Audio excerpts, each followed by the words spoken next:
सुनेत्रा पवार अखेर विधान भवनामध्ये पोहोचलेले आहेत। राष्ट्रवादीचे नेते विधान भवनाच्या पायऱ्यांवरती त्यांचं स्वागत करण्यासाठी सज्ज आहेत। अजितदादा यांच्या अकाली एक्झिट नंतर राष्ट्रवादी काँग्रेस पक्षाने घेतलेला हा निर्णय सगळ्यांच्याच भुवया उंचावणारा आहे। कारण सुनेत्रा पवार यांना आधी कुठलीही मंत्रिपदाची पार्श्वभूमी नसताना आता अजित पवार यांच्या पक्षाचा वारसा पुढे नेण्यासाठी सुनेत्रा पवार मैदानात उतरलेल्या आहेत। सुनेत्रा पवार यांचं विधान भवनात आगमन होतानाची ही दृश्य आपण पाहतोय। अतिशय आजचा दिवस महत्त्वाचा आहे। सुनेत्रा पवार आज संध्याकाळी 5 वाजताच्या दरम्यान उपमुख्यमंत्री पदाची शपथ घेतील। त्या आधीची जी सगळी प्रोसिजर आहे त्या प्रोसिजरला आता अगदी काही क्षणातच सुरुवात होतीये। राष्ट्रवादीचे नेते विधान भवनात पोहोचलेले आहेत आणि त्याच निमित्तानं आता सुनेत्रा पवार यांचं त्यांच्याकडून स्वागत केलं जाते। सगळ्यांचे डोळे पाणावलेले आहेत कारण हा निर्णय घेणं सुनेत्रा पवार यांच्यासाठी देखील जड गेलं असेल।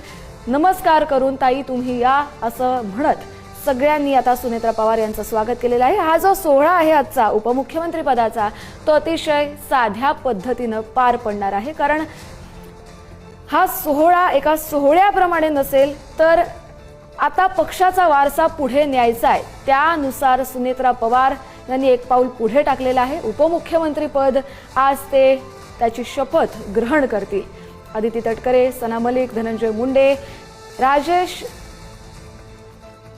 आपण पाहतोय की सुनेत्रा पवार यांना एस्कॉर्ट केलं जातंय। विधिमंडळाच्या पक्ष नेत्यांची आता बैठक पार पडेल। या बैठकीमध्ये सुनेत्रा पवार यांच्या गटनेतेपदी निवड करण्यासाठी प्रस्ताव दिला जाईल, त्याला अनुमोदन मिळेल।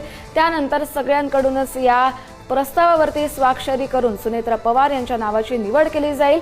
हा जो कागद आहे तो त्यानंतर मुख्यमंत्री देवेंद्र फडणवीस आणि राज्यपालांकडे सुपूर्द केला जाईल। त्यानंतर पुन्हा एकदा विधान भवनात येऊन उपमुख्यमंत्री पदाची सुनेत्रा पवार शपथ ग्रहण करतील।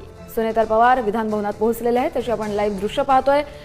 त्यांच्याबरोबर राष्ट्रवादी काँग्रेसचे अनेक महत्त्वाचे नेते उपस्थित आहेत।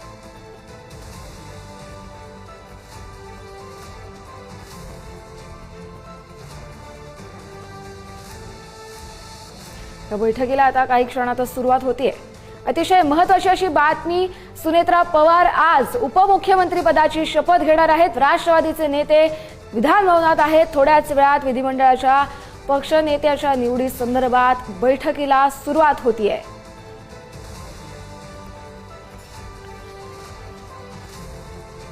राष्ट्रवादीचं विलीनीकरण होणार का, एकत्रीकरण होणार का अशा चर्चा सुरू असतानाच आता अचानक सुनेत्रा पवार यांचं नाव पुढे केलं गेलं।